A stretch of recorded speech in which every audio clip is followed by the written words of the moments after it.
Kizaru and Sanji's battle. Now, one of the most famous openings in the One Piece series is the opening Wake Up, opening 17. And the reason why it's so famous is because it has a great song, but the biggest thing is it has the monster trio versus the Admirals. And once we saw the monster trio versus the Admirals, it really got our attention. And we're like, damn, yo, we got vibes from the end of the story. We were like, damn, this is how it's gonna be at the end of the story. End of story, Pirate King crew versus the Admirals. That would be litty. I'll tell you guys right now, I would love to see that. And ever since that opening, I love it. People say it's just an opening, Mac, you're going too crazy. I'm telling you guys right now, I don't care if it's just an opening. It got that image in my mind and it was epic. So Akainu versus Luffy was one of the battles, and I've been saying this many times, Akainu versus Luffy has a good possibility of happening. I know Sabu's returning kind of made it seem like Sabu and Akainu might be the ones who fight and not Luffy and Akainu, but there's still bad blood there. Akainu wants to kill Dragon's son. Luffy got his brother taken from him by Akainu, and that scar on his chest throbs. We know Shanks and his scar on his eye when it comes to Blackbeard. The same thing is with Luffy and Akainu, so there's definitely bad blood, and Luffy has a great chance of fighting Akainu at the end of the story. I believe it probably might happen, yo. Who knows, Sabo, him, I'm not too sure. I've been flipping back and forth, but I feel like Luffy has a very good chance of fighting Akainu. And then there's Zoro versus Fujitora, and personally I can see it happening. Just also we had a couple clashes between Zoro and Fujitora, and that last final moment where Zoro was like, let me get at him, let me go fight him.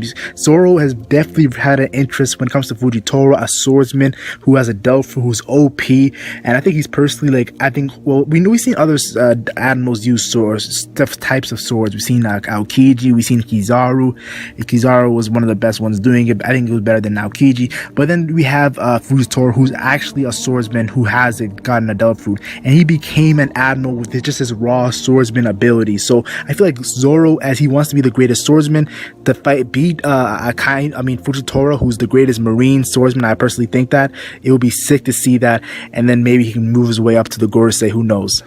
And last but not least, a very controversial one, which I really don't understand. People are really accepting of the Akainu versus Luffy. People are very accepting of the Zoro versus Fujitora. But the Sanji versus Kizaru, it gets people pissed off. Like, Kizaru is way too strong for Sanji, even at the end of the story. Sanji's never gonna get to that level to fight Kizaru. And I'm like, hold up. Sanji will never reach that level? I'm like, what are you talking about? This is the Pirate King crew. We're seeing Yonko commanders looking really close to admirals. So a Pirate King's top commander not being on the level of the admirals, it would shock me, to be honest. Personally, I would be like, whoa, that's crazy. Like I mentioned, Yonko commanders were able to fight with the admirals. We've seen Marco and Jozu at Marineford, and we see that they had the ability to fight with them. Now, they did end up taking defeats, and personally, I feel like Marco is kind of like equal, maybe a little bit lower, but he's most likely equal to an admiral. Jozu might be under an admiral. I'll be honest here. Jozu might be under an admiral, but I feel like Marco definitely is maybe equal. But Jozu was able to fight with an admiral. Let's be honest here. He's able to fight with them. He got distracted. His arm got cut off, but I'll still have admirals over him. I have a whole video on Jozu, all that stuff. I'll have it in the future, but I will say this: the Yonko top commander is able to fight with admirals. Like I said, end of story, Pirate King crew, they definitely are going to be above Yonko commander crew. So you definitely see where I'm heading with this. One thing that's very interesting for me personally is an old Rayleigh, a Rayleigh of that age, about 70 something years old, was able to fight with Kizaru. And the reason why it's interesting is because this is a vice captain of a Pirate King crew. So let's be honest here, there's parallels between Zoro and Rayleigh, and he is equaling out with Kizaru. So a prime Sanji, a prime end of story Sanji, definitely should be at the level of, I know people are gonna say it's crazy, but a prime end of story Sanji should be stronger than an old Rayleigh. I know it's crazy, people are gonna say, yo, you're disrespecting Rayleigh. I'm telling you guys right now, Zoro prime EOS is gonna be stronger than Rayleigh. Sanji prime EOS is gonna be stronger than Rayleigh. Rayleigh prime, that's a different story. Rayleigh prime, I think, is gonna be stronger than Sanji, but Rayleigh at his age and his equaling out with Kizaru, so I definitely think that Sanji's maybe gonna be equal to that level. And we've seen that Rayleigh has some endurance problems with Kizaru. He was equaling him out, but then at the end, he was getting a little tired. He saw a little sweat drop. So who knows how long it would have went out. Kizaru was a little bit younger. So it's like, there you go with the whole controversy there. But I personally feel like Sanji, end of story prime, I've given you an example. So I feel like he's going to be at the level to be able to fight Kizaru. It's not a big deal. Kizaru's fighting style, it's predominantly, we've seen Kizaru being able to use his legs a lot, the kicking motion, and I'll tell you guys right now, when I first saw Kizaru kicking his leg like that, destroying the Saba Odi archipelago, I don't know how to say the name, but whatever, he was destroying those things. It was epic for me personally, and I'm like, yo, this is crazy. I think this is perfect for Sanji. You know, Kizaru and his speed, Sanji, and he uses his legs, and he's pretty fast, Straw Hat Pirate. People have been talking about Sanji and Luffy, who's faster. As of now, I say Luffy's a little bit faster, but sometimes it switches. Sometimes Sanji's faster, sometimes Luffy's faster. Right now, I'm going with Gear Force Luffy, but Sanji is like the second fastest guy after Luffy right now, and it's crazy. And we know in an interview by Oda, Sanji is mentioned to be an expert or not expert, but he was more focused on observation haki. Zoro was armored haki, and Luffy was all three types of haki. So Sanji being observation haki, the fact that he's fast too, we've seen with Rayleigh how he used to counter Kizaru those times was because of the observation haki. That's kind of one of the biggest things to counter Kizaru. So I definitely think like Sanji, the fact that he's going into observation haki, it seems like a perfect counter for Kizaru and his speed, his light speed. I think it's gonna be a great end of story seeing that. Yo, I'm telling you right now, yo, Sanji, Kizaru, the legs, the speed, the observation haki, it seems like a match, a perfect match.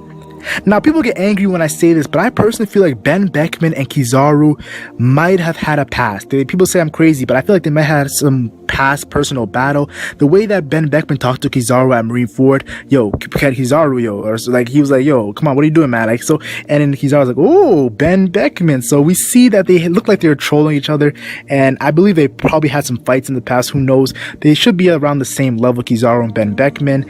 And I feel like I want to see this might be crazy. People think I might be crazy but when Shanks goes to fight Blackbeard, I personally feel like Mihawk is going to be his one-time right-hand man, or one-time second strongest fighting Shiryu, and Ben Beckman will fight the third guy, which I personally feel the third guy is Lafitte. Ben Beckman versus Lafitte, I feel will be the fight, the matchup that happens at the end when Shanks fights. People say I'm crazy. That's personally my opinion. I might be wrong. I might be completely wrong, but if that's the case, you might see where I'm heading with this. Ben Beckman, if he's kind of the third guy in the final fight with Blackbeard, even though right now he's a confirmed vice captain to meet Shanks, he might be have some connections with the character of Sanji. Speaking of connections in Ben Beckman, I know I talked about Ben Beckman, the connections there. Sanji, maybe when it comes to him and Kizaru, his past battles, maybe Ben Beckman smokes too. So I do not know. But Rayleigh also has some big connections with Zoro because of the scar on his eye and the way that he actually uses a sword,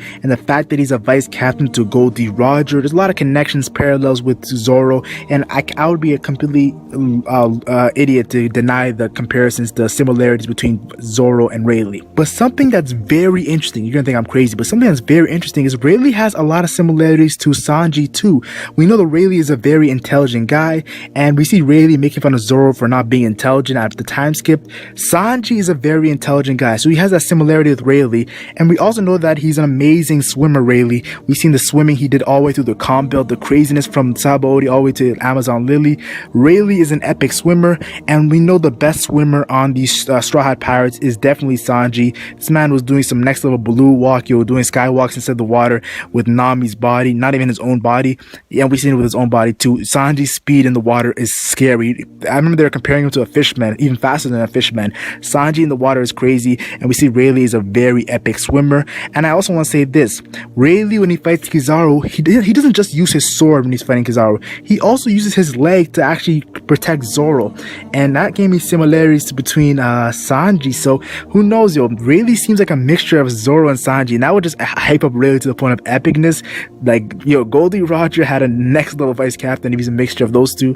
I might be completely wrong. I'm just overreaching. Tell me your thoughts in the comment section if I'm reaching on that. And the fact that I said that Rayleigh has a mixture of Zoro and Sanji, who knows? Scopper Gaban, we all know Scopper Gaban is most likely the third guy because of the whole gold, silver, and copper unique trend there. So if Scopper Gaban is the third guy of the Goldie Roger crew, and if you don't know who Scopper Gaban is, watch episode 0. He's on Goldie Roger's crew. He looks like a top tier. He's also early on in the series, but you probably won't remember. He looks like a monster, and if people have been saying that he's going to train Luffy, who knows, he might even train Sanji. I'm not too sure about that, but definitely I feel like he's going to be a monster, and like him and Rayleigh is going to be kind of like the Zoro Sanji, though I do think Rayleigh is stronger than Scopper Gaban. He's the vice captain, and it's kind of the same with Zoro and Sanji. I made a whole video on that. You guys can watch it if you want. Now, something recently we found out that Sanji was actually trained with a sword. Now, people might have not picked up on that. Go read it back if you want to see it. Yeah, but Sanji was actually trained with a sword when he was a kid. And we know that Kizaru does use a sword, a light sword. So if there was ever a case where Kizaru pulls out a sword, maybe out of nowhere, a rare case scenario, Sanji uses a sword. That would be crazy if Sanji uses a sword just for a little bit, but I'm not too sure. That's a big reach, I'll be honest. That's a big reach, but if it happens, it would be epic. Just me personally thinking about it right now, Mr. Prince, Vinsmoke Sanji, the hype, his bounty definitely has to be over 1 billion. The fact that he's part of the Pirate King crew, I think that I feel like Luffy, Zoro, Sanji, and Usopp all should have over 1 billion berry bounty. Yeah, maybe I'm overhyping them. I don't really care, yo. Those guys, I remember the Arlong walk. Yeah, I love that scene in the anime. It's not really in the manga, but it's in the anime. In the manga, they're just waiting for Luffy. But yo, their bounty is gonna be crazy. The devastating hype of the Pirate King crew. End of story. They are gonna be the top of the top tier when it comes to crews.